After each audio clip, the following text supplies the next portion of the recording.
তাই হরিদাস ঠাকুর মহাপ্রভুর যখন 24 বছর শেষে এই মাঘ মাস পয়লা মাঘে প্রভু করিলা সন্ন্যাস নিলেন কেশব ভারতী হইতে, সেইখান থেকে বৃন্দাবন যাবেন। আজ বৃন্দাবনে না গিয়ে যেতে পারলেন না। নিত্যানন্দ প্রভু ছলা করে বালকদের দ্বারা শিখিয়ে দিলেন, একজন আসবেন তোমাদের কাছে জিজ্ঞেস করতে যেখানে বৃন্দাবন কোথায়, তোমরা এই রাস্তা না দেখি ওই রাস্তা দেখাবে। বালকগণ বলছেন মিথ্যা কথা তো বলতে নেই, আমার দাদু বলেছেন এই দিকে বৃন্দাবন।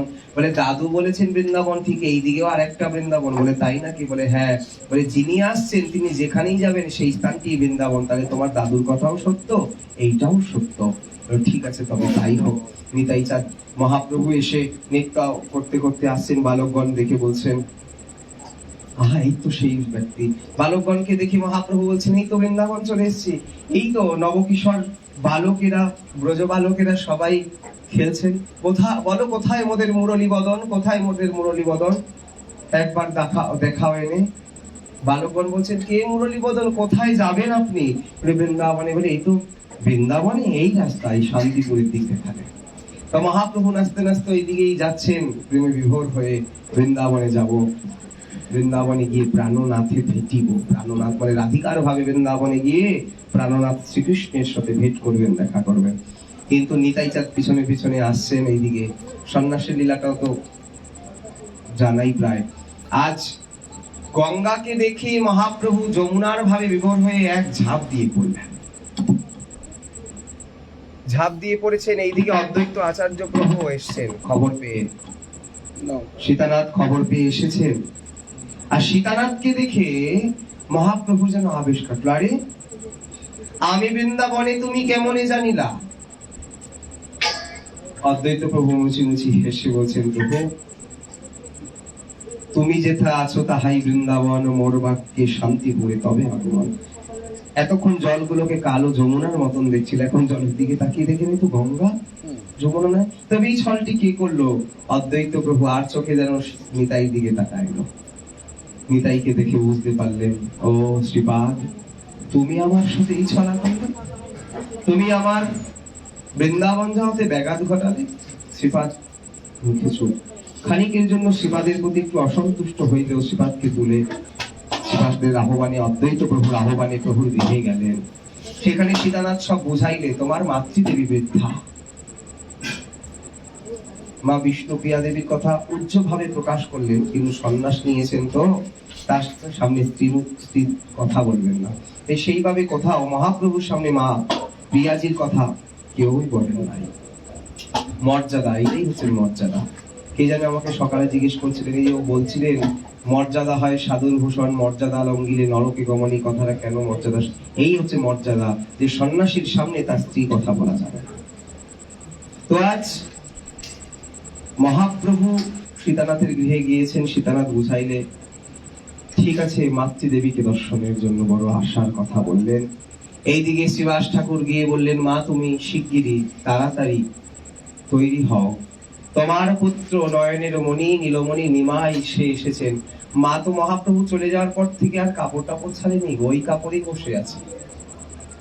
এলাই একে সোনাহি বাঁধে, চুলগুলো এড়িয়ে গিয়ে জটজট পড়ে গেছে, চুলটি বাঁধেনি, ওই কদিন ধরে জলস্পর্শ করেনি। আর মা বিষ্ণুকে ওই যে ঘরের ভিতরে যে দুয়ারের কাছে বসে পর্দা ডালে বসে কাঁদছেন, মায়ের চোখের জলের ধারা ঘর থেকে গড়িয়ে যেন বাইরে হচ্ছে। কারণ প্রিয়া মাত্র কদিন প্রভুকে পেয়েছে নয়নের সম্মুখে, কাছেও তো তেমন পাইনি। রাত্রে তো রোজ রাত্রে সীমা সঙ্গনে থাকতেন।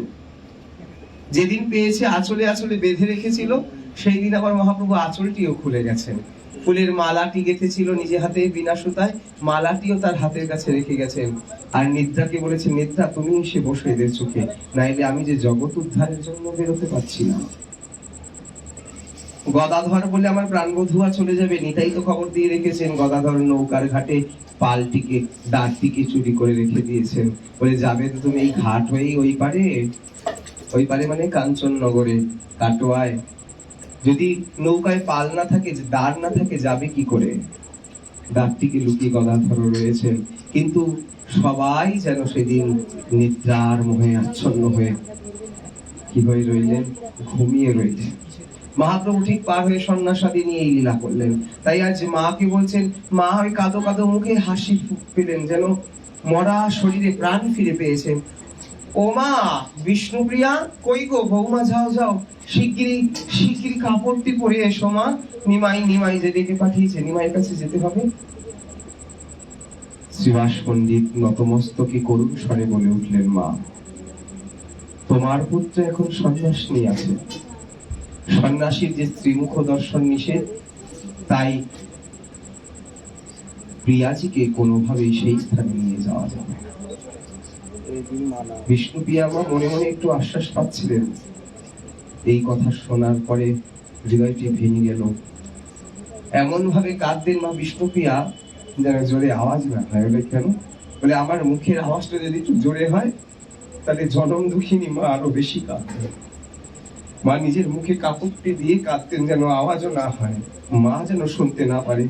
যদি মায়ের কানে যায় মা আরো কাঁদেন, মাকে সামলাতে পারবো না, মায়ের যদি কিছু হয় আমি কি করে থাকবো। জোরে কাঁদতে পারতেন না। বিষ্ণুপ্রিয়া মা কোনো মতে বুকে পাথর চাপা দিয়ে চোখে জল মুছে, মা গো মা তুমি যাও, তোমার পুত্র তোমার জন্য অপেক্ষা করছে, আমার জন্য নয় মা। আর তুমি তো গর্ভধারিণী, তোমার প্রতি তো টান থাকবেই। আমি তো স্ত্রী মা, পরের ঘরের মেয়ে। দুঃখ করে বলছেন, কারণ মাকে ওখানে বোঝা, দুঃখ না, মাকে ওখানে বোঝানোর জন্য বলছেন। যদি মা না বোঝেন আরো দুঃখ পায়। মা বলছেন, না আমি যাব না মা, আমি নিজের পুত্রকে দেখে আসবো, সুখ আস্বাদন করবো, আর তুমি কিনা যেতে পারবে না, এ হবে না। মাকে মা প্রিয়াজি খুব করে বুঝালেন, বুঝিয়ে মাকে পাঠালেন। মা শেষে গেলেন। পালকি হইতেই শান্তিপুর যেই আসে ওই খানিক পরে পরেই শুধু পর্দাটি সরিয়ে দেখে, কই আমার নিমাই, আমরা কি আসলাম সীতানাথের গৃহে আসলাম? সীতানাথ তো আবার তার গুরু হয়, গুরু গৃহে আসলাম না। যেই সীতানাথের গৃহের আভাস পেয়েছে, পালকিকে যার তাড়াতাড়ি করে নামাতে বলেছেন, নামিয়েছেন। ওইখান থেকে নিমাই করে মা দৌড়েছেন। মায়ের মাথার কাপড়টি আধখানা পড়ে গেছেন, চুলটি কোনো মতে একটু বেঁধে ছিল, আলতো হয়ে গেছেন, হালকা হয়ে গেছেন। নিমাই মায়েরও কণ্ঠস্বর পেয়ে উঠে দাঁড়িয়েছেন। হাতে একটা করোয়া মানে কমণ্ডল, একখানা দণ্ড, মস্তক মণ্ডিত মস্তক, আজ এই তো বস্ত্র অঙ্গে নাই। নিমাইয়ের মস্তকে সেই কেশ ছিল চিকুর চিকুর, সেই কেশও নাই। পায়ে খড়ম একখানি। নিমাইকে দেখছেন, মা বলছেন কেমন যেন চেনা লাগছে। আবার কিন্তু আমার নিমাই যদি সে তো এরকম ছিল না। বাবা তুই কি আমার নিমাই? মহাপ্রভু চোখ থেকে দুফোঁটা জল পড়ে বলছেন, হ্যাঁ আমি তোমার নিমাই। মহাপ্রভু হাঁটু গেড়ে বসে মস্তকটি মায়ের চরণের মধ্যে দিয়ে বলছেন, মা আমি তোমার নিমাই। মা হাউ করে কাঁদছেন, বাবা তোর কি দশা, এ কি স্বরূপ, আমি তো ভাবিনি তোকে এই রূপে দেখবো। মা তো মূর্ছিতা প্রায়, মা মুখে হাত কাপড় দিয়ে জোরে করে কাঁদছেন। আমার নিমাই ওই লম্বা দীর্ঘকায় চেহারা, নিজের হাতের 4 হাত লম্বা। তার হাতটি কেমন ছিল, আজানু লম্বিত ভুজ কনকাবদাত সংকীর্তনৈক পীতর কমলায়তাক্ষ বিশ্বম্ভর দ্বিজবর যুগ ধর্ম পালো বন্দে জগৎ প্রিয় করো করুণাবতারো।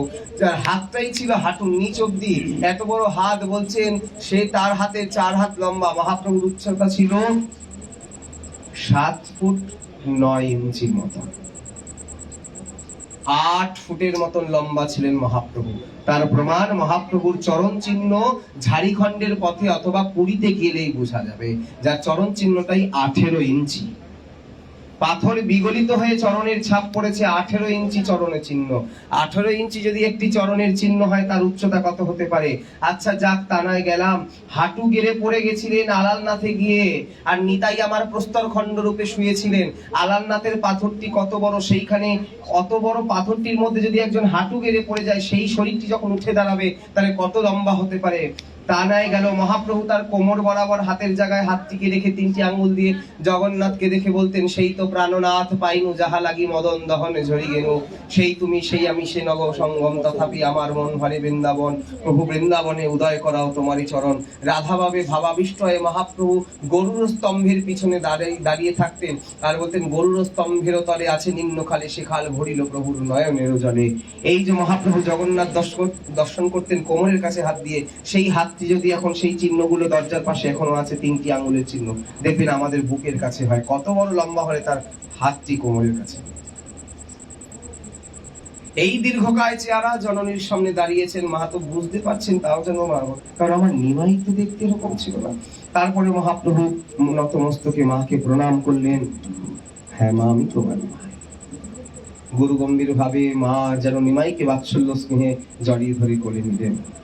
এই একটি চিত্র দেখতে পাওয়া যায় বহু প্রাচীন মন্দির, এবং কাটোয়ার সন্ন্যাস নিয়েছিলেন যেই বৃক্ষের নিচে, তার প্রতিবৃক্ষটি এখন রয়েছেন সেই স্থানে একটি চিত্র 1 বছর আগে গিয়ে দেখেছিলাম। সচিমা বসে আছেন, তার কোলে নিমাই সন্ন্যাসী গৌরকে নিয়ে। তো সেখানে আদর আপ্যায়ন করলেন। তারপর তো মহাপ্রভুর মা আজ্ঞায় চলে গেলেন নীলাচলে। বাবা, বৃন্দাবন বহুদূর, কে যাবে কে আসবে খোঁজ পাবে না, তাই তুমি এক কাজ করো, তুমি নীলাচলে থাকো। অন্তত বছরে একবার কেউ গেলে তাদের থেকে খোঁজটা তো পাবো, তুমি কোথায় আছো, কেমন আছো, একটু খোঁজ পাবো। তাই মহাপ্রভু হচ্ছেন মাতৃভক্ত গণের মহাপ্রভু হন শিরোমণি, সন্ন্যাস করিয়া সদা সেবেন জননী। আজ মহাপ্রভু চলে গেলেন। হরিদাস ঠাকুর যার নাম করতে করতে সংসার ছেড়েছেন, আর সেই যদি নবদ্বীপ থেকে চলে যায়, সে হরিদাস থাকে কি করে? মানে প্রাণী যদি না থাকে, শরীরটিকে কতক্ষণ আর রাখা যায়? শরীরটি তো শ্মশান যাত্রী হয়ে যায়। দেহ থেকে যে আত্মাটি বেরিয়ে যায়, শরীরটি শ্মশান যাত্রী হয়, শ্মশানে নিয়ে যায়। কিন্তু এইটা তো সেই রূপ শরীর আর সেই রূপ প্রাণ না। ইনি তো প্রাণের প্রাণ, প্রাণারাম। প্রাণ ছাড়া কি দেহ বাঁচে? তাহলে এই দেহটিকে বাঁচাতে গেলে প্রাণের কাছে কাছেই থাকতে হবে। তাই গৌরহরি আবার সন্ন্যাস নিয়ে যেহেতু নীলাচলে গেলেন, তাই নীলাচলে বিহারী নীলাদ্রি নীল শেখর শ্রী চখানয়ন বড় ঠাকুর জগন্নাথের পাদদেশে যখন মহাপ্রভু নিজে রাধিকা ভাবা আবিষ্ট হয়ে রইলেন, এবার গৌর পাদপদ্মকে আশ্রয় করে নীলাচলে আমার হরিদাস ঠাকুর আশ্রয় করলেন। থাকতেন কোথায়? ওই সমুদ্রের তীরে খোলা আকাশের নিচে ভজন করতেন। মহাপ্রভু একদিন জিজ্ঞাসা করলে, গোবিন্দ কি? গোবিন্দ জগদানন্দ। আবার হরিদাস কোথায় থাকে? বলে, প্রভু আর বলবেন না, কত বলেছি এই প্রকোষ্ঠের এই ঘরের বাইরের চালাটায় থাকুন, তাও থাকে না। না, আমি অস্পৃশ্য অসুচি জগন জাতি। আর প্রভুর কাছে কতজন আসেন, আর আমার স্পর্শ যদি হয়, আমার ছায়া যদি তাদের মধ্যে পড়ে, তারা অপবিত্র হবে না? তাই আমি সকলের থেকে আলাদা। আপনেই যে উত্তম হইয়া বৈষ্ণব হইবে, নিরাভিমান সর্বজীবে সম্মান দিবে, জানি কৃষ্ণ খ্রিস্টান। কিছুদিন আগে একটি ভিডিও ফেসবুকে খুব দেখা গেছে। নিত্যানন্দ বংশবতাংশ প্রভুপাদ শ্রী প্রাণ গোপাল গোস্বামীর উত্তর সুরী যদু গোপাল প্রভু, তারই পুত্র মদন গোপাল প্রভু, তারই পুত্র প্রেম গোপাল প্রভু এবং নিত্য গোপাল প্রভু বৃন্দাবনে ছিলেন সেদিন রাধা কুণ্ডে। তো সেদিন নিত্য গোপাল প্রভুর জন্মদিন ছিলেন। তো সেই দিন আমাদের পরমারাধ্যতম শ্রী গুরু পাদপদ্মের একনিষ্ঠ সেবক,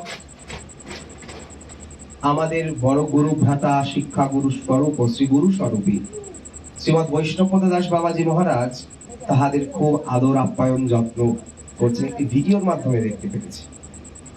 দেখা যাচ্ছে প্রভুপাদদের প্রণাম করছেন, কত রকম মিষ্টি দিচ্ছেন, পুষ্পমাল্য পরাচ্ছেন প্রাণকৃষ্ণ বাবা আদিকে।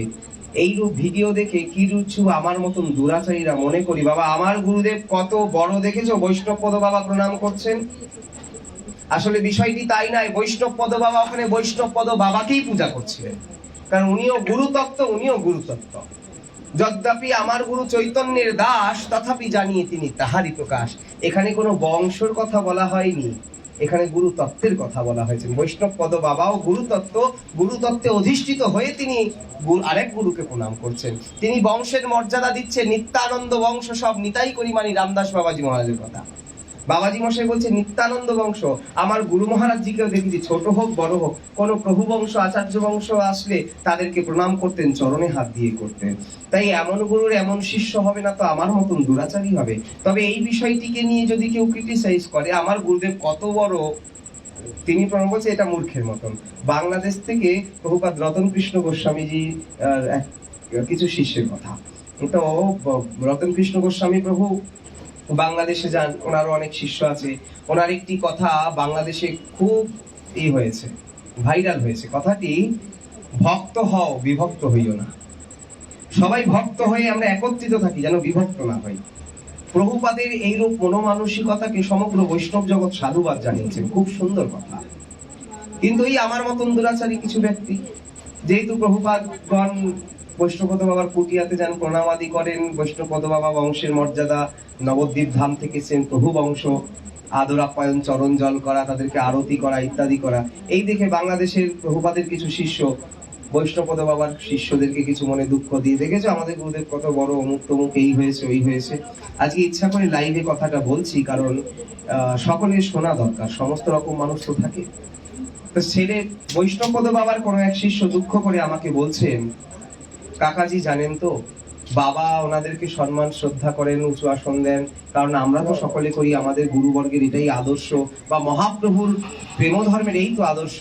আপনারই হীনমানি অপরে সম্মান, জীবে সম্মান দিবে জানি কৃষ্ণ অধিষ্ঠান। এই জেনে সকলকে সম্মান প্রণাম করতে হবে, এইটাই তো আমরা শাস্ত্রে দেখেছি, মহাজন বাণীতে দেখেছি, আর গুরু মহারাজের চরিত্রে। কিন্তু এরা কিছু কিছু ব্যক্তি মনে করেন আমার গুরুদেব বড় আর তার গুরুদেব ছোট। আমি কি বলবো তখন? আমার মাথায় কোনো কথা নেই। আমি বললাম তাদেরকে বলবে, তুমি দেখছো বৈষ্ণবপদ বাবা রতন প্রভুকে প্রণাম পূজা করছে, আমি জানি দেখছি রতন প্রভু বৈষ্ণবপদ বাবাকে প্রণাম করছে। বলে কেন? বলে দুজনেই তো গুরু তত্ত্বরে বাবা। তিনি তার দিকে, বৈষ্ণবপদ বাবা তিনি তার দিকের মর্যাদা রেখে তিনি প্রভু সন্তানকে প্রণাম করছেন, আমরা তো তাই করব, আমাদের তো তাই করা। ভাগবতের শেষ শ্লোকে বলছে প্রণাম, কিছু না করো তো প্রণামটা করো, মাথাটা নত করো। নত না করলে তো ভগবান চরণটিও রাখতে পারবে না। বলি রাজা যতক্ষণে মাথাটি নত না করেছে, বামনদেব তো চরণটি মাথায় তোলেনি, তো মাথাটা নত করতে হবে। এইখানে কি করিবে বরণকুল, যে কুলে জন্ম হোক না কেন কেবল ভকতি মূল। কপি কুলে ধন্য বীর হনুমান, শ্রীরাম ভকতরাজ,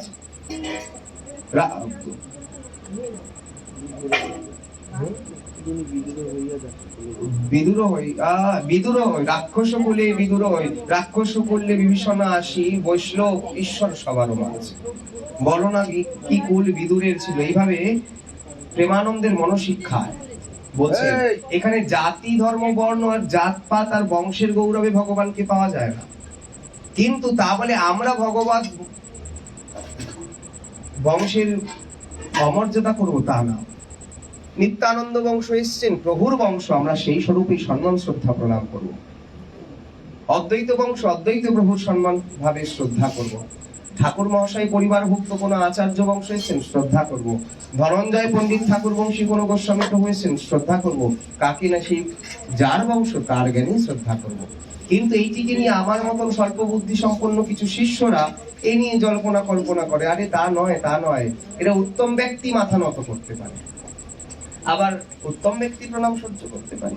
আমার গুরুদেব বলতেন যত পারবে প্রণাম করবে। বলে প্রণাম করলে কি হয়? নিচু হলেই পড়ে যায়, যদি পাপ তাপ মাথার উপরে থাকে পড়ে যাবে প্রণাম করলেই, আর উঁচু করে থাকলে কি বলে জমাট বেঁধে থাকবে। এই জন্য যত পারবে প্রণাম করবে।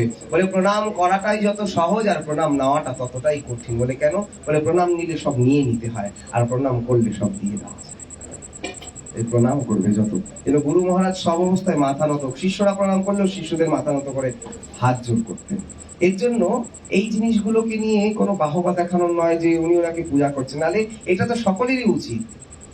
আর উনি আমাদের যথার্থ আচার্য বৈষ্ণবপদ বাবা, যে নিজেও আচরণ করে এখন শিষ্যদের তথা গুরু ভাইদেরও দেখাচ্ছে যে দেখো এনারা প্রভু বংশ, এনাদের কিভাবে শ্রদ্ধা করতে হবে। আবার শিবাসঙ্গনের প্রভুরাও তারা প্রণাম করলে উল্টো তারাও প্রণাম করেন। স্বরূপ প্রভুকে রাস্তায় প্রণাম করতে গেছি, বলে আমরা তো শিবাসঙ্গনের কুকুর, নিত্যানন্দ বংশ হয়ে স্বরূপ দামোদর গোস্বামী প্রভু বলছেন, আমি তো কুকুর রে বাবা, নিতাই বংশে একটা কুকুর এসেছি। বলে কেন? এত সেবা সঙ্গনের এত কিছু তো প্রভাব সম্পত্তি, তাই মানুষ অবিশ্বাসী হয়, কুকুররা বিশ্বাসী হয়, তাই নিতাই আমাকে কুকুর করে পাঠিয়েছে সেবা সঙ্গনে। আমি তো নিতাইয়ের দ্বারের কুকুর। দেখুন নিত্যানন্দ বংশেরই কথা। ঠিক এইভাবেই এক এক মহাত্মা এক এক ভাবে প্রকাশিত হয়েছে। তা বলে কাউকে ছোট করা যাবে না। কোন এক ব্যক্তি নিজে অমুক বংশ তমুক বংশ করে বারাসাত মুরারি বাবা মহারাজের মন্দিরে গিয়ে খুব ধামরি করতেন। তো মুরারি বাবা মহারাজের শিষ্য বলেন, দেখুন হতে পারেন আপনি এই বংশে জন্মগ্রহণ করেছেন, কিন্তু আমরাও মাতৃগর্ভ হইতে বেরিয়ে মা বাবাকে ছেড়ে রূপ সনাতনের বহির্বাসকে আশ্রয় করে ল্যাংগুটি পেরে সংসার ছেড়েছি। তা বলে সবসময় আমার গুরুদেবের নাম ধরে রাখবেন না। হতে পারে আমি বংশে জন্মগ্রহণ করেছি, কিন্তু জীবে সম্মান দিবে জানি, মানে শুধুমাত্র আমি তোমায় সম্মান করে যাব, তুমি আমার গুরুদেবকে অসম্মান করবে, আমার গুরু প্রদত্ত নাম ধরে বাজে কথা বলবে, তা তো নয় বাবা। তুমি আমাকে গালি দাও, কিন্তু আমার গুরু প্রদত্ত নাম ধরে গালি দিও না। ওই নামটা আমার গুরুদেব আমাকে দিয়েছে, আমার গুরুদেবের দেওয়া নাম। রমি বলে গালাগালি দাও, কিন্তু তমাল বলে দিও না, আমার গুরুদেবের দেওয়া নাম। ব্যাপারটা ঠিক তাই, কিন্তু আমরা ধরে বলতে গেলে আগাছা ধরে একটু টেনে এনে যাচ্ছে, তাই করতে থাকি। বিষয়টা হচ্ছে তেমন, হরিদাস ঠাকুর ঠিক এইরকম দৈন্য বিনম্র ভাবে থাকতেন। আজ সকলকে সম্মান করবে অথচ নিজে দূরে থাকবে। এই তো হরিদাসেরও স্বভাব। সব জায়গায় তিনি সেবা করছেন, তার যতটুকু কর্ম, অথচ নিজেকে হীন মনে করে দিন। আপনার উত্তম হইয়া বৈষ্ণব হইবে, নিরাভিমান সর্বজীবে সম্মান দিবে জানি কৃষ্ণ অধিষ্ঠান। মহাপ্রভু বলছেন, কুকুর বিড়ালাদি, কুকুর শৃগালাদি বহুমান্য করি, বলছেন না, সকলকে দণ্ডবোধ করতে বলছে। আর সেখানে নিত্যানন্দ বংশ, অদ্বৈত বংশ, আচার্য বংশ, মহাপ্রভুর পিতৃকুলের বংশরা থাকেন এখন ওই বাংলাদেশে শ্রীহট্টে। নবদ্বীপে একজন আছেন অরূপ গোস্বামী বলে, প্রভুপাদ কিশোর রায় গোস্বামী দেবপ্রভুর চরণাশ্রিত, যিনি ধামেশ্বর মহাপ্রভু মন্দিরে রোজ বিকেল বেলা পাঠ করেন, ভারী চেহারা করে। উনি মহাপ্রভুর পিতৃবংশ। এনারা তো আমাদের প্রণামই করব, কিন্তু এনাদের প্রণাম করেছে বলে আমার গুরুদেব ছোট হয়ে গেছে তা নয়। যারা জানে ফলন্ত বৃক্ষই ঝুঁকে পড়ে, ঝুঁকে গিয়ে তাই তো প্রণাম করছে।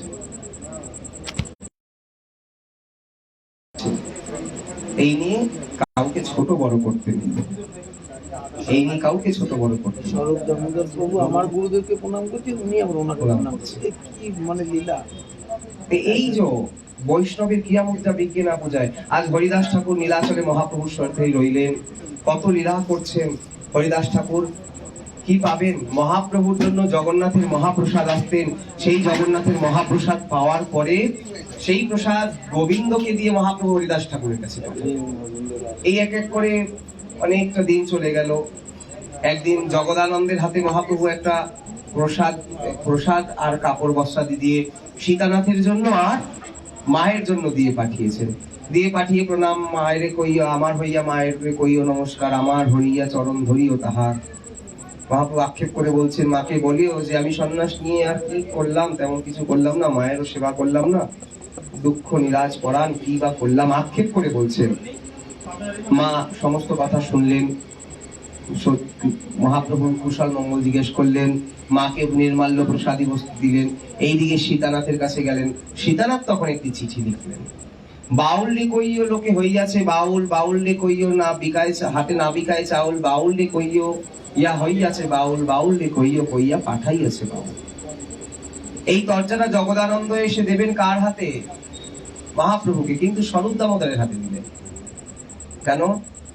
গোপী আনুগত্য বিনয় ঐশ্বর্য জ্ঞানে ভজিলেও নাহি পায়ে ব্রজেন্দ্র নন্দন। আনুগত্যটা গোপীর থাকতে হবে। তাই স্বরূপ দামোদর ললিতা সখী, সখীর আনুগত্যে তারপরে তো যাব। তাই ললিতা হাতে দিলেন, মানে স্বরূপ দামোদরের হাতে। হরিদাসাদি সবাই তর্জার কারণ জিজ্ঞেস করলেন, মহাপ্রভুকে জিজ্ঞেস করতে মহাপ্রভু বলছেন, বলি শোনো। পূজা লাগি দেবতারে করে আহ্বান, পূজা শেষে দেবতারে করে বিসর্জন, সেই মতে এই তর্জার হয়তো কারণ, সেই মতে এই তর্জার কারণ। পূজা শেষে যেমন বিসর্জন করে। এই কথার ইঙ্গিতে বুঝতে পারলেন যে মহাপ্রভু মানে অপ্রকট লীলাকে আশ্রয় করবেন খুব শিগগিরই। এই অপ্রকট লীলাকে আশ্রয় করবেন বলে এই কথা। তাই হরিদাস ঠাকুর যেন মহাপ্রভুর সাথে মনে প্রাণে বললেন যে এই লীলা প্রভু, আমার একটি কথা আছে, বলে এই লীলা প্রভু মোরে কবু না দেখাবা, সবাকার আগে তুমি আমারে পারিবা। তুমি তোমার এই অপ্রকট লীলা আমায় কখনো দেখিও না, সবার আগে তুমি আমাকে নিয়ে নিও। মহাপ্রভু যথাস্ত। এই এক এক করে হরিদাস ঠাকুরের জন্য নিত্য প্রসাদ আদি যায়। মহাপ্রভুর অধরামৃত গোবিন্দ দিয়ে আসেন। মহাপ্রভু গিয়ে দর্শন দিয়ে আসেন হরিদাস ঠাকুরকে। হরিদাস ঠাকুরের ওখানে গিয়েই নিত্য হরিকথা হয় সিদ্ধ বকুলে রোজ বিকেল বেলা। হরিকথা আস্বাদন করায় কে গদাধর পণ্ডিত স্বয়ং নিজে। রাজা প্রতাপ রুদ্র আসেন, মহাপ্রভু থাকেন। যে কদিন নিতাইচাঁদ থাকতেন, নিতাইচাঁদ থাকতেন, সার্বভৌম থাকতেন। মহাপ্রভুর নীলাচলবাসী পার্ষদরা বা জগন্নাথের রথের সময় যারা গিয়ে থাকতেন বেশ কিছু মাস, তারা গিয়ে ওখানে থাকতেন। রূপ সনাতন বহুদিন গিয়েছিলেন, যার জন্য সমুদ্র তীরবর্তী অত দূর ঘুরে প্রভুর কাছে আসতেন বলে প্রভু বললেন এত ঘুরে আসো কেন? না প্রভু, আমি যবনের আনুগত্যে সেবা করেছি, আমিও তো জাতিতে যবন সদৃশ্য হয়েছি।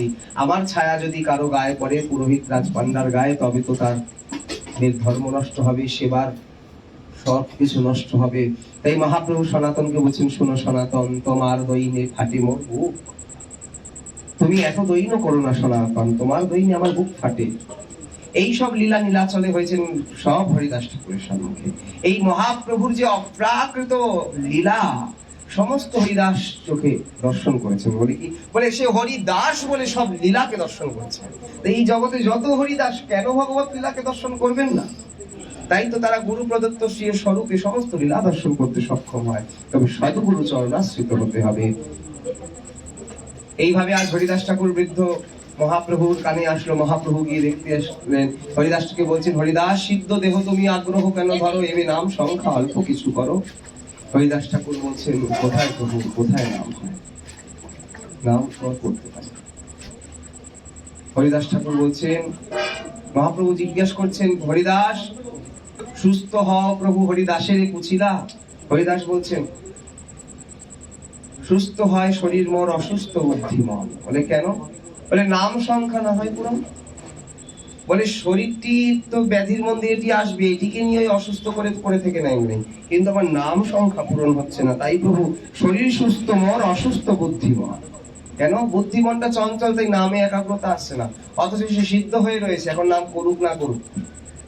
লোহাটিকে আগুনে পুড়িয়ে পিটিয়ে একদম পাকা লোহা, এখন আর জলে মরছে, ধরাতে পারবে না। তারপরেও বলে যে ভজে তারে কৃষ্ণের উপজয় ভাব। ভজনা করতে করতে এমন এখন কৃষ্ণ যেন ভক্তকে চায় মনে হয়। তাই এতদিন ভক্ত চেয়েছে, এখন সিদ্ধ হয়ে গেছেন ভক্ত ভগবান ভগবান করতে করতে এখন ভক্তের যেই স্তরে গিয়ে সাধনা শেষ হয়, ভগবানের চাওয়াটা যেন সেই স্থান থেকে আরো বেশি বেড়ে যায়। তাই যেন ভক্ত নিজের ইচ্ছায় আর ভগবানের নামকে ছাড়তে পারে না। তাই দেখবেন সিদ্ধ দশায় সাধকরা আরো বেশি করে নাম করতে থাকেন, নামময় হয়ে যায়, নামের মালা ছাড়তে পারে না। তিনকড়ি প্রভুর জীবনীতে সেদিন শুনছিলাম, বিনোদ বাবা মহারাজ বলছিলেন, প্রভুর এমন একটা আবেশ ছিল, হাতে নামের মালিকা থাকতো না, কিন্তু নাম করেই যাচ্ছেন। কে যেন ডাকছেন কিসের জন্য, দীক্ষার জন্য, কারো বিষয়ে দীক্ষা দেবেন, বলছেন হ্যাঁ নাম সংখ্যাটা করিনি, অথচ হাতে মালা নেই, করে যাচ্ছেন। তো বিনোদ বাবা কতক্ষণ বসে এই তো আবেশে রয়েছেন, কাটবে না, জোর করে বাবা এই তো আরেকটুখানি, এই তো সুমেরু চলে এসেছে, এই বলে হাতের থেকে এরকম করে হাতটাকে ধরে টেনে নিয়েছে। তখন যে বাবা হয়ে গেছে, মালাটা রেখে দিয়েছি, এবার আসো। এই দৃশ্য গুরু মহারাজ জি অপ্রকটের মাত্র 4 দিন আগে দেখবার সৌভাগ্য হয়েছে রাধাকুণ্ডের বোধানন্দকে। অন্নকূটের আগের দিন সন্ধ্যা 7টা নাগাদ ওর একটা ওষুধ আছে, ওষুধ পাবে। তো তখন বাবার হাঁটুতে যন্ত্রণার জন্য হাঁটুতে মালিশ করছিলেন 2 জন সেবক। আমরা কয়েকজন ছিলাম, অমলদা, আমি, সৌরভদা, দিল্লির সুবল দাদা, লোকনাথ দাদা, সুবল দাদা, আমি, বলরাম দা, অমলদা, এই 5 জন। আর গুরু মহারাজ ওনার হাঁটুতে তেল মালিশ। আর বাবার হাতে জপের মালা নেই, কিন্তু বুকের কাছে হাতটা নিয়ে এরকম করে গেছে, মানে মালা জপের সময় যেই মুদ্রায় সেই মুদ্রায় করে যাচ্ছে। আর অমলদা হাসছে, মানে বিদ্রুপ ভাবে না। অমলদা এসে বলছে, দেখো গুরুদেব বাবার স্বরূপ, হাতে মালা নেই অথচ কিরকম ভাবে হরিনাম, মানে আনন্দে গুরুদেবের এই স্বরূপকে দেখে। হাতে জপের মালা নেই অথচ নাম করেই যাচ্ছে চোখ বন্ধ করে। বাবা ওষুধটা নিন, তো বাবা এরকম করে দেখাচ্ছেন মালাটা শেষ করেই নিচ্ছে এরকম করে। আর যখন এরকম, তখন বাবার হরিনামের এটা স্পিডটা আরো বেড়ে গেছে। করতে হাতটা এরকম করতে, হাতে জল দিতে গেছে। আরে মালাটা ধরো, মুখে বলছেন আবেশে, মালাটা ধরো। বল।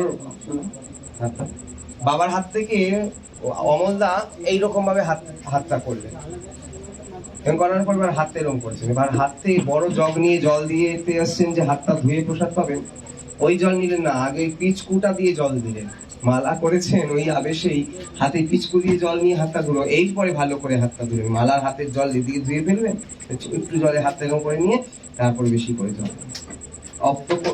অপ্রকটের মাত্র 4 দিন আগে, 5 দিনে তিনি বাবার ডান হাঁটু অপারেশন, বাম হাঁটু এক বছর একটা, 2017-তে একটা, 16-তে একটা। 2017-তে যখন হাঁটু অপারেশন হয়, মুম্বাইতে আছেন, রাত্রির বেলায় বাবার আরেক সেবক শ্যামলদা তিনি শুনছেন বাবা মধ্যরাত্রে ঘুমের ঘরে কথা বলছেন, তখন রাত্রি বাজে 1:30। বাবা কিছু লাগবে, কথা বলেই যাচ্ছে, আসলে সাড়া দিচ্ছে না। যেই উঠে বসেছে শ্যামলদা, দেখছে বাবা বাঁকাতে শুয়ে আছেন আর ঘুমের ঘরে হাত আঙুলটা নড়ছেন, হরে কৃষ্ণ হরে কৃষ্ণ। ঠিক ঘুমের ঘরে যেইভাবে কথা বলে মানুষ ঘুমের আবেশে, কৃষ্ণ কৃষ্ণ হরে, ঠিক আমার কাছে রেকর্ডটি আছে, যদি আপনারা কেউ করেন শোনাতে পারি। ওই গুরু মহারাজের জীবনী বলে ফেসবুকে একটা ভিডিও দেওয়া আছে, ঠিক এইভাবে ওই ভিডিও শেষের দিকে বাবা ঘুমের ঘরে এরকম ভাবে হরিনাম করে যাচ্ছে। এইটি শ্যামলদার কাছে তখন ওই ছোট্ট ফোন, একটু জাস্ট ভয়েস রেকর্ড হয়, সাথে সাথে শ্যামলদা বাবার এই কণ্ঠটিকে রেকর্ড করে রেখে দিয়েছে। যে এই যে অসিদ্ধ সাধক যে চারিদণ্ড শ্রুতি দেখে, সব শ্রুতি থাকে, স্বপ্নে রাধা কৃষ্ণ দেখে। কার চরিত্রে? রঘুনাথ দাস গোস্বামীর চরিত্রে, যে চারিদণ্ড শ্রুতি থাকে, 1 ঘন্টার মতন শুয়ে থাকে, তার মধ্যেও সব ঘুম আছে, তার মধ্যেও স্বপ্নে রাধাকৃষ্ণকেই দেখছে। আর সময় তো ভজন করছেই 23 ঘন্টা, আর এই 1 ঘন্টা সেটু শুয়ে আছে, তার মধ্যে তন্দ্রার মধ্যে কৃষ্ণকে দেখছে। ঠিক সাধকদের ঘুমকে ঘুম বলে না। মুরারি বাবা মহারাজের সাথে দীর্ঘদিন সময় কাটিয়েছি, আজকে এত অসুস্থ উনি, তখন পুরানো মুরারি মোহন ওই নিচে আন্ডারগ্রাউন্ড ঘরের নিচে শুতেন, শুয়ে রয়েছি, সুগারে এত সুগার, হাত পা, আমাকে বলছে কি শুধু কৌপিনটা পড়ে আছে আর বহির্বাসটাকে একদম তুলে রেখেছে, হাত পাটা একটু টিপে দে। আমি টিপছি, জোরে খামচি দিয়ে টিপছি। মাথায় তেল, এইটুকু একটা তেলের বোতল একদিনই শেষ হয়ে গেল, বারে বারে তেল দিলাম, জোরে জোরে মাথা থাকবে, আর আগুন মাথা থেকে, সুগার প্রেশার। 1টা বাজলো, 1:30টা বাজলো, একটু তন্দ্রা আমার আসে, শুতে যাই, আরে একটু পাটা টেপ রে। আরেকজন ছিল গৌর দাস বলে, এখন দেখা যায় না, কোথাও দেখি না, মহারাজের শিষ্য, বাবাজি ছোট্ট ছেলেটা, খুব ভজন করত। তখন চৈতন্য দাস, শ্যাম দাস সবাই থাকে বাবার সাথে। তখন মন্দিরের পূজারী হচ্ছেন বিনয় বাবার কাছে থাকেন মধুদা, তখন উত্তম দা, সিদ্ধ বাবার উত্তম দা ভক্ত অবস্থায়, মদন গোপাল আছে মুরারি মোহনের এইদিকে সিঁড়ির নিচে ছোট্ট ঘরটায় থাকতেন। 1:30টা বাজলো, 2টো বাজলো, আমি আস্তে আস্তে পা টিপে যেই বেরোতে গেছি, ফট করে আমার কাপড় হয়ে যাচ্ছে, আমাকে টেনে ফেলেছে, মাথাটা একটু করে দিয়ে পাটা এই করতে আমিও ঘুমাতে পারতাম না ওনার কাছে থাকতে। ঘুমাতে থাকতে দেখি 2:30, এইবার ওই 2:30 নাগাদ একটু যেই ঘুমটা এসে শুয়ে আছি, উনি ঘুম থেকে উঠে দেখি আমার গালের মধ্যে চড় মারছে, এই ওঠ তাড়াতাড়ি ওঠ মঙ্গলারতি করতে। আমি ঘুমালো কখন উনি? সারা দিনে তো জীবনে ঘুমায় না, রাত্রির বেলায় ঘুমালোটা কখন? এই হচ্ছে সাধকদের দেহ। আমরা দেখি উনি এখন এসিতে থাকে, এসি গাড়িতে চলে। আমাদের কলকাতারই কোনো এক বন্ধু এই বিধান সাধন করেছেন, কিন্তু সে যখন বাৎসল্যর মতন হয়ে, বাচ্চাদের শিশুদের মতন হয়ে গেল সাধন করতে করতে, তখন তার দায়িত্ব সাধক শিষ্যদের উপর হয়ে গেল। এখন শিষ্যরা গুরুদেবকে তুলো করে রাখবে না। সারা জীবন যে কষ্ট করেছেন, গুরুদেব গ্রন্থ লিখতে গিয়ে 3 দিন একভাবে দরজাটা বন্ধ, বাইরে থেকে ভিতর থেকে উনি গ্রন্থ লিখছেন, একভাবে একটা স্থানে বসে আছেন, আবেশ কাটেনি। রাধাকুণ্ড, গুরুদেব বলছেন রাধাকুণ্ড পরিক্রমা করতে গেছি ভোরবেলায়, ভোর রাত্রে, কি পরিক্রমা করতে একভাবে চলে গেছি গিরিরাজে। কতক্ষণ লাগবে বলে? বাবা 3.5 ঘন্টা, একটু দেরি হলে 4 ঘন্টার ভিতরে চলে আসতাম। বলে বাবা এত তাড়াতাড়ি? আসলে রুচু লম্বা ছিলেন, চরণের ধাপটা জোরে জোরে পড়তো, খুব জোরে হাঁটতে পারতেন। একদিন কুসুম সরোবরে গুরুদেব হাঁটতে গেছেন বিকেল বেলায়, তার পাশ থেকে একজন দৌড়ে যাচ্ছেন, আমাদের গুরু ভাই লোকনাথকে বলছে, লোকনাথ দেখো जैसे दौड़ है ना, मैं अपने 40 साल उम्र तक ऐसे दौड़ा। যে আমার 40 বছর বয়স যখন, তখন আমি এরকম দৌড়েছি জোরে জোরে। তাহলে তারা তাদের সাধক দেহ পর্যন্ত করেছেন। বৈষ্ণবের ক্রিয়া মুদ্রা বিজ্ঞে না বুঝায়। আমার গুরুদেব অন্য জায়গায় অন্য কথা বলতে গিয়ে কপালের তিলকটা মুছে গলার মালাটা ঢেকে তখন মা কালীর কথা বলতে যায় না, খুব সাবধান। আমার গুরুদেব শক্তিদেব দেবীর কথা বলতে গেলে কপালের তিলক মুছে গলার মালাটা লুকিয়ে ওই মা কালীর কথা বলতে যায় না, যে আমাকে ব্রাহ্মণ সমাজ থেকে ডাকতে কথা বলতে বলেছে বলে আমি ব্রাহ্মণের মতন সেজে যাব, কপালের তিলকটা রাখবো না। উনি বাবাজি মহারাজ কোনো মহতি সভায়ও যেতেন না, যেখানে হরি কথা হতেন সেখানে যেতেন। এই জন্য বৈষ্ণবের ক্রিয়ামুদ্রা বিজ্ঞে না বুঝায় কাউকে বাহ্যিক কিছু দেখে তাকে বিচার করতে নাই, এইরকম বলতেন। হরিদাস ঠাকুর সারা জীবন কষ্ট করেছেন বলে কি মহাপ্রভু তাকে টেনে হ্যাচড়াতে হ্যাচড়াতে নিয়ে গেছেন নাকি? সমাধি দেওয়ার সময় কোলে তুলে নিয়েছেন হরিদাসকে। আর যখন মহাপ্রভু ওর কানে আসলো হরিদাস খুব অসুস্থ, আজ হরিদাস ঠাকুরের সেই ইচ্ছাটা, সবাকার আগে তুমি আমারে পারিবা।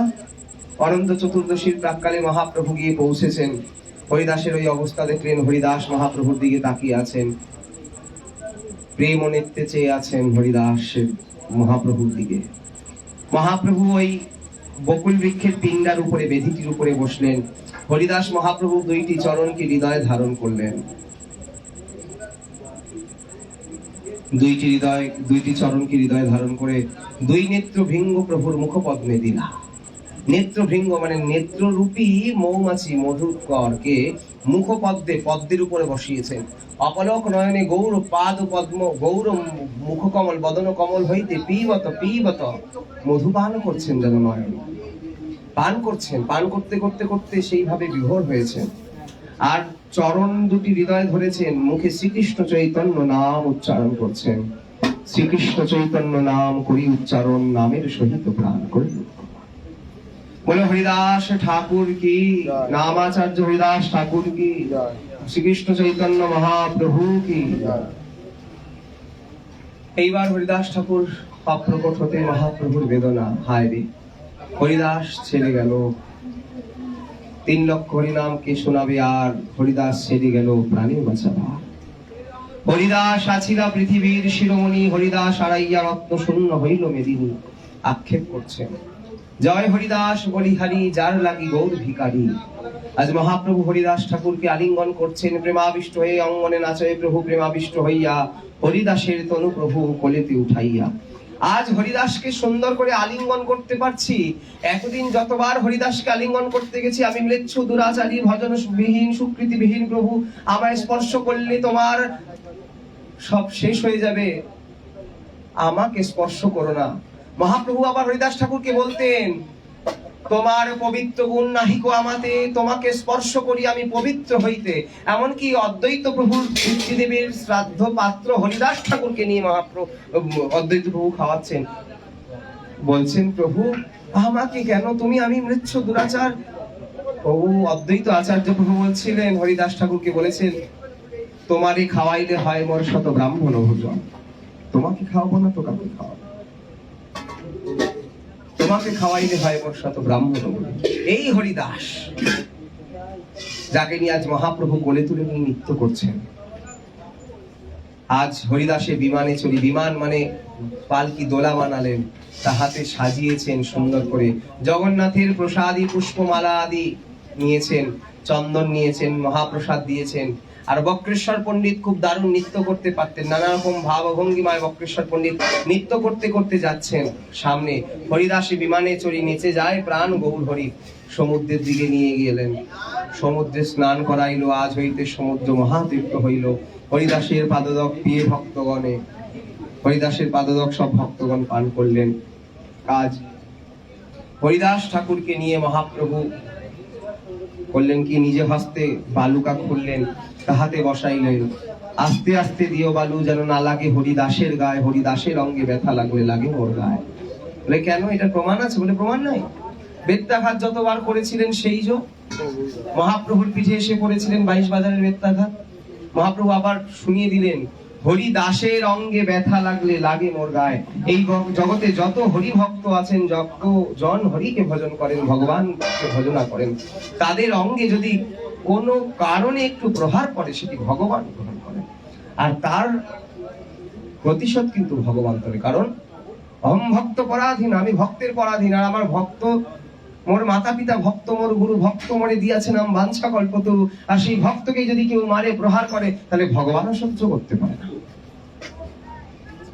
তাই হয়তো আজ না কাল হবে, কিন্তু আমার ঠাকুমা একটি কথা বলতে না, এই দিন দায়, আরো দিন আছে, এই দিন চলে যাবে সেই দিনের কাছে, এই দিনটা সেই দিনের কাছে চলে যাবে, তখন বুঝবে ঠেলা। আজ হরিদাস ঠাকুর অপ্রকট হতে মহাপ্রভু বালুকা দিচ্ছেন আর বলছেন, আস্তে আস্তে দিও বালু, না লাগে হরিদাসের গায়ে, হরিদাসের অঙ্গে ব্যথা লাগলে লাগে বড় গায়ে। সকলে বালু দিল, মহাপ্রভু কাঁদছেন আর বালু দিচ্ছেন। সকলে মিলে সেই স্থানটিকে চিহ্নিত করে ফুলের মালা আদি দিলেন, ঘিরে বেড়া দিয়ে আসলেন। সবাই ঘিরে বেড়া কীর্তন করলেন, সমুদ্রে স্নান করলেন, বস্ত্রাদি পরিবর্তন করে মহাপ্রভু স্বয়ং হরিদাসের জন্য সিংহদ্বারে আঁচল পেতে ভিক্ষা করলেন। জয় হরিদাস বলিহারি, যার লাগি গৌর ভিখারি। আজ মহাপ্রভু মহাপ্রসাদ ভিক্ষা করলেন, সবাইকে বসিয়ে নিজের হাতে পরিবেশন করছেন। মহাপ্রভুর হাতে কম কম নাহি আসে, এক একজনের পাতে পাঁচ জনের পরিবেশে। ওইদিকে স্বরূপ দামোদর, জগদানন্দ, গোবিন্দ বসে আছেন, প্রসাদ পাইনি। বলে যতক্ষণ প্রভু না পাবেন আমরা পাবো না। সেবক কিনা জায়গা রেখে দিয়েছেন, প্রভু নিজেও তাদের সাথে বসে হরিদাস ঠাকুরের উৎসবের প্রসাদ পেলেন। মহাপ্রভু নিজে মুখে স্বীকার করছেন এবং প্রচার করছেন, এই হরিদাসের উৎসব যে করিল দর্শন, যে তারে হরিদাসের বালু দিল, হরিদাসের উৎসব করিতে দর্শন করিতে আসিল, করিল গমন, যে তাতে প্রসাদ ভক্ষণ করিল, সকলের অচিরাতে হবে কৃষ্ণ ভক্তি, সকলকে কৃষ্ণ ভক্তি হবে, সকলের হৃদয়ে কৃষ্ণ প্রেম সঞ্চার হবে। জয় হরিদাস বলিহারি, যার লাগি গৌর ভিখারি। যেমন প্রভু তেমন দাস, তা না হলে ভগবান কি কোলে তুলে নাচে? নাইলে দুঃখ করেন, আমার হরিদাস চলে গেল, প্রাণে বাঁচা ভার, 3 লক্ষ হরিনাম কে শোনাবে আর। তাই তো আমরা সকলে সেই দাসানুদাস ভাবে ভগবানের যেমন সেবা করব, ভগবানের পাদপদ্মের সেবকগণেরও সেবা করব, প্রভুপাদগণের সেবা করব, বাবাজি মহারাজগণের সেবা করব। কুকুর বিড়াল আদি আছে, জ্বালাচ্ছি, লাথি মারবো না, ডান্ডা দেখাবো, ভয় দেখাবো, কিন্তু পা দিয়ে কাউকে মারতে নেই। নিতাই তো ঈশ্বর প্রভু, তাই শিবানন্দকে হৃদয় লাথি মেরে প্রেম সঞ্চার করে নিজেকে আকর্ষণ করেছিলেন। নিতাই তো ঈশ্বর স্বয়ং অনন্তদেব, ভগবান বলদেব। তাই তো তিনি রঘুনাথের মাথে অভয় চরণ তুলে দিয়ে তাকে বলেছে, রঘুনাথ এইবার তুমি পাবে তোমার অভীষ্ট জনকে। কিন্তু আমার কাছে কি আছে, নিজেই তো ভিখারি, আবার কার করে পা তুলবো? তার জন্য কেউ জগতে ছোট নয়, সবাই আমার থেকে বড়। এইভাবে যদি আমরা ভজন করতে পারি, তবে এই কথাটি শুধু আমি মুখে বললাম না, আমারও যদি কথাটার কোনো জায়গায় বিদ্যুৎ চরিত্র ঘটে, আমাকেও ধরবেন যে এই কথাটি তো তুমি যথার্থ পালন করলে না।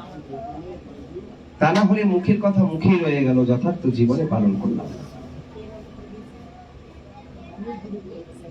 তো এখানে কেউ বাবাজি, কেউ গোস্বামী, কেউ সন্ন্যাসী, কেউ গৃহস্থ, কেউ ছোট বড় নয়। কৃষ্ণ ভজনে একে সবে অধিকার, সবে অধিকার। তবে সবাই সবাইকে প্রণাম করে। যদি সে তাকে প্রণাম করে সে ছোট হয়েছে তা না, তার মধ্যে ঈশ্বর সত্তাকে প্রণাম করছে, এই মনে করতে হবে, কেউ ছোট না। আর এই জিনিসটিকে নিয়ে যেন আমরা কখনো অন্যভাবে না নিই, এ ছোট এ বড়, এই জগতে সবাই বড়। আমি হয়তো নিত্যানন্দ বংশ জন্মগ্রহণ করেছি, শহর কলকাতায় পড়ে আছি, কিন্তু তিনি যবনের ঘরে জন্ম নিয়ে ভগবত ভজন করে ব্রজে পড়ে আছেন। তাহলে আমি বংশে জন্মগ্রহণ করে কলকাতায় পড়ে আছি, আর সে যবন জাতিতে, সে শূদ্রের ঘরে জন্ম নিয়ে ব্রজে পড়ে আছে। আমার যদি এই দিক দিয়ে কপাল ভালো থাকে, তাহলে তারও তো এই দিক দিয়ে কপাল ভালো, সে ব্রজে পড়ে আছেন। বুলবুল গোসাই শ্রীজি প্রভু শিবাসঙ্গনের, তার ভাইরা ব্রজে যাচ্ছে, বলছেন ব্রজে যাচ্ছ ঠিকই, কিন্তু এক একজন সব বাঘের বাচ্চা, মনে রেখো, কারো প্রণাম নিতে যেও না, পারলে করে এসো। স্বরূপ দামোদর প্রভুকে বলেছিলেন কথাটি। নিত্যানন্দ বংশই দেখুন, কেউ কম নয়। উনি আবার ভাইকে বলছেন প্রণাম করে এসো। এর জন্য আমরা পরম সৌভাগ্যশালী যে আমরা নিতাই গৌরের সম্প্রদায় আশ্রিত হয়েছি। সবাই এক একে ভুবন পাবন, আপন প্রভুকে হৃদয়ে ধারণ করেছেন সকলেই। এখানে কেউ প্রণাম নিলেও তিনিও শ্রেষ্ঠ, কেউ প্রণাম করলেও তিনিও শ্রেষ্ঠ, সকলেই শ্রেষ্ঠ আসনে বসে আছে। দুরাচারী আমি শুধু নিন্দা করি আর ওই নেত্রে ভুল ধরি। দুরাচারী আমি, আমার যাতে এই বুদ্ধি শুদ্ধ হয় তবে তো যথার্থ হরিদাস হতে পারবো, নইলে সারা জীবন ভজন করলেও হেন কৃষ্ণ নাম জিভ্লাহে বহুবার, তথাপি না নাহি প্রেম নাহি বহে অশ্রুধার, তথাপি জানিবে দেহে দেহে অপরাধ প্রচুর, শ্রীহরি নাম নিদে না হয়। আজ হরি নামটাই সার, তাই হরিদাস ঠাকুর এই হরিনাম এই সার করেছেন, তাই তো প্রভু এত তাকে ভালোবেসেছেন। এই গোলকের প্রেমধন হরিনাম সংকীর্তন রতি না জন্মিল কেনে তাই, সংসার বিষানলে দিবানে শিখিয়া জলে, জুড়াইতে না হইল উপায়। এই পদের মধ্যে দিয়ে আস্বাদন শুরু করেছিলাম, এই পদের মধ্যে দিয়ে বিশ্রাম দিলাম। শ্রী গুরু প্রেমানন্দে নিতাই গৌর হরি বল। জয় নিতাই, জয় গৌর, জয় শ্রীরাম।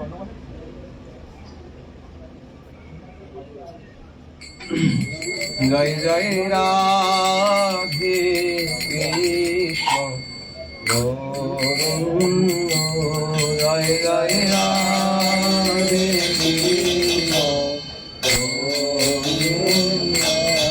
জয় জয় শ্যাম সুন্দর মদন মোহন বৃন্দাবন চন্দ্র, জয় জয় রাধা রমন রাজ বিহারী শ্রীমোলানন্দ, জয় জয় রাধাকান্ত রাধা বিনোদ শ্রী রাধে গোবিন্দ, জয় জয় শাশেশ্বরী বিনোদিনী ভানুকুল চন্দ্র, জয় জয় ললিতা বিশাখায়